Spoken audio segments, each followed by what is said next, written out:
உங்களுக்கு ரவை வறுக்கும்போது காட்டணும்னு நினச்சேன், மறந்துட்டேன். நெய் போட்டு ரவை வறுத்து வச்சுருக்கேன். ரவை போட்டு நெய் வறுத்துருக்கேன்.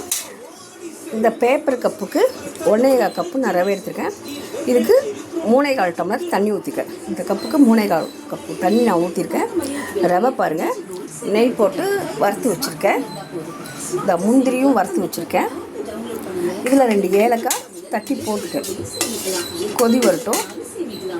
இதில் நான் இயற்கை கலர் தான் போட போகிறேன். செயற்கையான கலர் எதுவும் நான் போட மாட்டேன். இது நல்லா கொதி வரட்டும். இதில் 2 சின்ன டிப்ஸ் இருக்குது, அதை மட்டும் நீங்கள் ஃபாலோ பண்ணுங்கள். வாட்டர்களில் சாப்பிட்ற மாதிரி டேஸ்ட் கிடைக்கும் நமக்கு. நல்லா கொதிக்கட்டும்.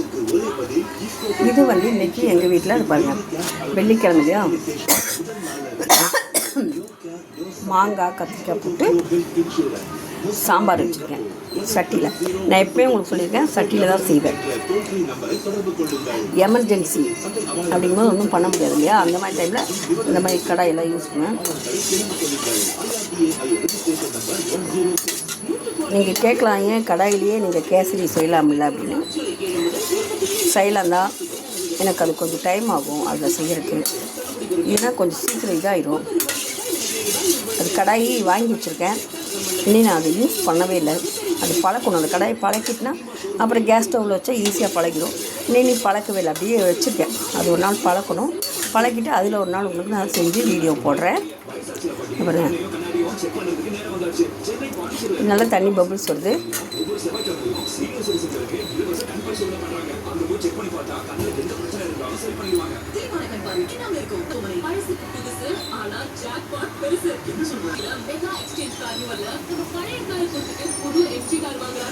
சரிதா?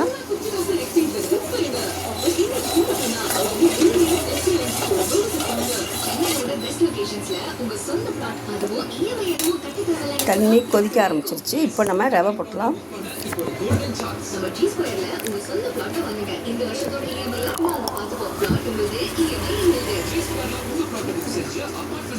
ரவை போடுறேன் பாருங்க.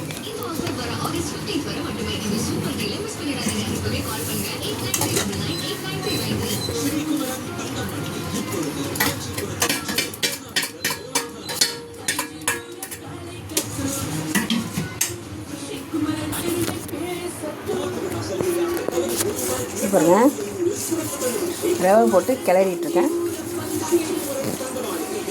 சரியா? நான் எடுத்த தண்ணிக்கும் போட்ட ரவைக்கும் கரெக்டாக இருக்கும் எனக்கு. அந்த கப்பில் நான் 1 கப் சர்க்கரை எடுத்து வச்சுருக்கேன். அந்த பேப்பர் கப், இந்த பேப்பர் கப் இருக்குது இல்லைங்களா, இதில் 1 கப் சர்க்கரை எடுத்துக்கோ. உங்களுக்கு ஜாஸ்தி வேணால் நீங்கள் ஜாஸ்தி கொடுக்கலாம். நான் கம்மியாக தான் எடுத்துட்டேன். எனக்கு போதும், எனக்கு அது கரெக்டாக இருக்கும் எனக்கு. அதனால் நீங்கள் இது பண்ணுங்கள்.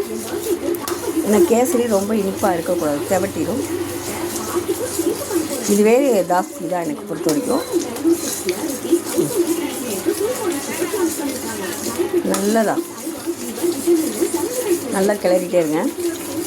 அது நல்லா தண்ணியெல்லாம் வற்றி இறுக வரும். அந்த ஸ்டேஜில் தான் நம்ம அடுத்ததெல்லாம் பண்ணணும்.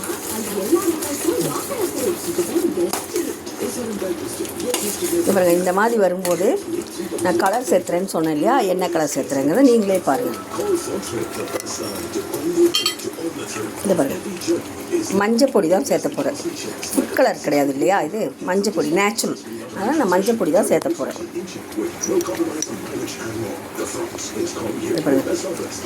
ஒரு துளி, அவ்வளோதான்.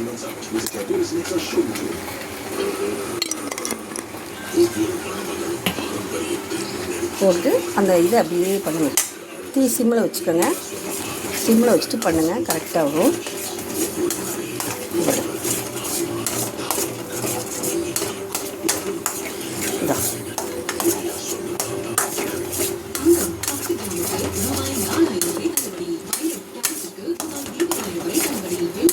நீங்கள் நினைக்கிற கலர் கம்மியாக இருக்குன்ட்டு இன்றைக்கி சுகர்லாம் போடும்போது கலர் ஜாஸ்தி வந்துடும். நம்ம ஃபுட் கலர்லாம் கொடுத்து வயிற்றுக்கு கேடு, உடம்புக்கும் கேடு. எதுக்கு அது? நம்ம நேச்சுரலாக போடலாமே. இது மாதிரி ஒட்டாமல் சுருண்டு வரணும். ஒட்டாமல் சுருண்டு வர ஸ்டேஜில் நம்ம சர்க்கரை போட்டுருவோம். சர்க்கரை 1 கப்பு நான் போடுறேன்.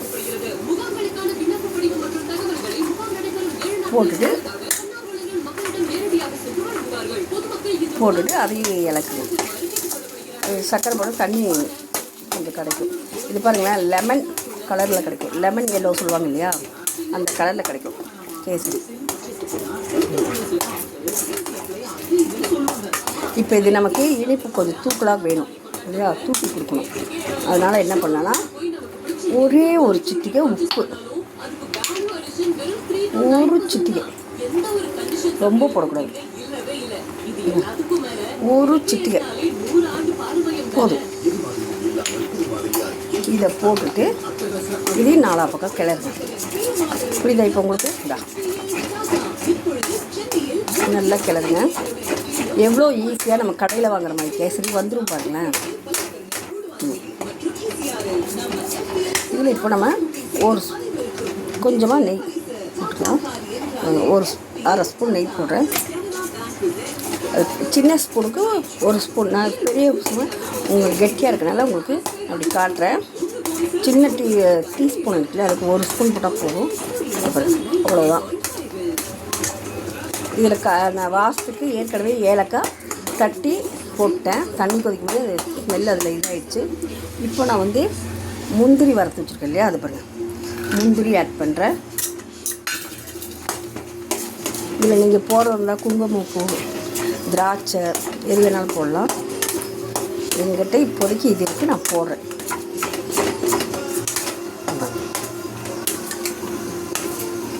நல்லா வெந்து வரும். வெந்து வரும்போது ஒட்டாமல் வரும் நமக்கு, ஓகேங்களா? ஒட்டாமல் வரும். கொஞ்சம் அப்படியே விட்டுவோம் ஒட்டாமல் வரக்கு.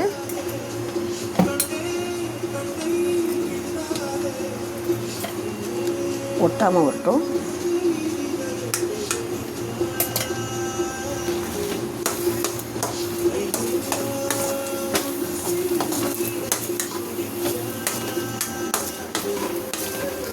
ஒட்டாமல் வரணும். அப்பப்போ கொஞ்சம் இலைக்கு கொடுங்க.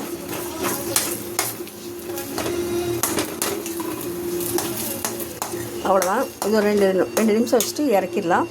நான் இறக்கிட்டு உங்களுக்கு காட்டுறேன் எப்படி இருக்குன்ட்டு.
பாருங்கள், கொஞ்சம் வேலை வச்சு அடுப்பு வேறு வேலை அதான் இது பாருங்கள்.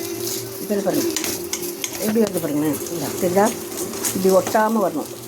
எனக்கு ஒரு கையில் வீடியோ பிடிச்சிட்ருக்கு, செல்லு பிடிச்சி வீடியோ எடுத்துகிட்ருக்கேன், அதனால் இது பண்ண முடியல. இது பாருங்கள், அதான் ஒட்டாமல் இது பாருங்கள். தெரியுதா? இப்படி ஒட்டாமல் வரணும். அதுதான் கரெக்டான பக்குவம். ரொம்ப குளம் இல்லை, ரொம்ப ஒட்டும் இல்லை. இது பாருங்கள், இந்த புளிக்கரண்டியில் பேப்பர் கட்டி இல்லை எண்ணெய் நெய் தடவி அதை போட்டோம்னா அப்படியே வலிக்கிட்டு விழுந்துடும். அதேமாதிரி நம்ம தொண்டையிலும் அதேமாதிரி தான் போகும். நீங்கள் ட்ரை பண்ணி பாருங்கள். பிடிச்சிருந்தா லைக் பண்ணுங்கள், ஷேர் பண்ணுங்கள், பெல் பட்டனை கிளிக் பண்ணுங்கள்.